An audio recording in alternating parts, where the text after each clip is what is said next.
Yes, of declaring it as course. an integer? Yes, that's why it's unhappy. That's right. So this needs to match the function signature. The only difference is that it doesn't have to say static in front of it, because the meaning of it would be completely different. Oh, return -1, not equal -1. Just return -1. So finally, the only reason I'm trying to struggle with this and trying to demonstrate it is this.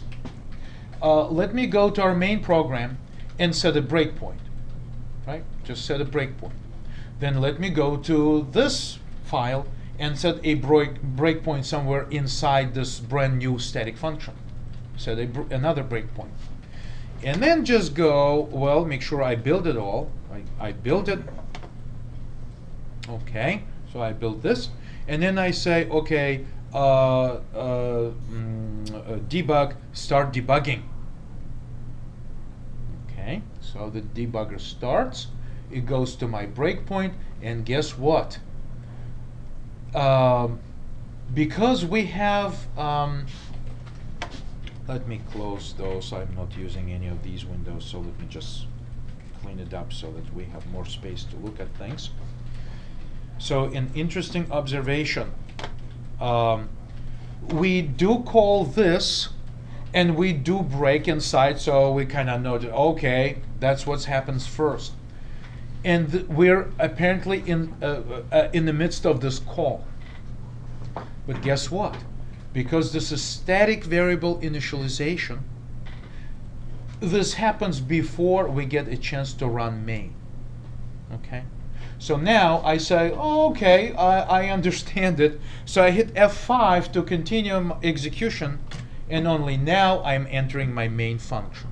So be aware of another tricky part of dealing with static data members. There's not that much evil or bad things to say about functions. After all, function is function. You make a call, it does something and returns.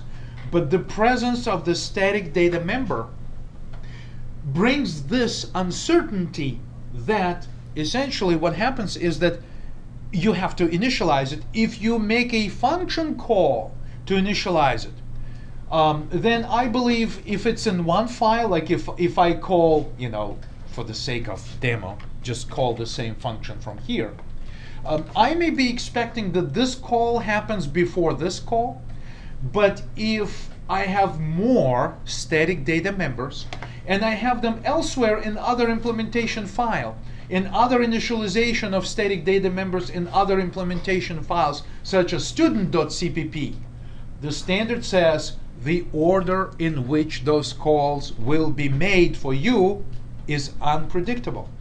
You cannot rely on the order in which those static data member initializers are invoked, which is another serious concern, right? So again, we're spending too much time on statics today, but they most certainly come with their territory.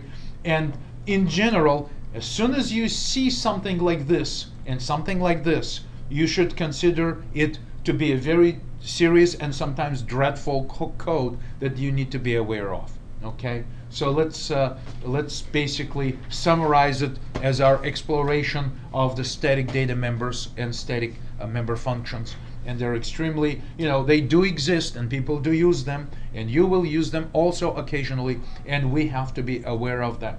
In fact, as soon as we begin our graphics programming, we will be in many instances forced to use static data members. So we will most certainly see examples of these guys, and we'll then talk about that again. So today, just some highlights about statics. Okay, so I guess I can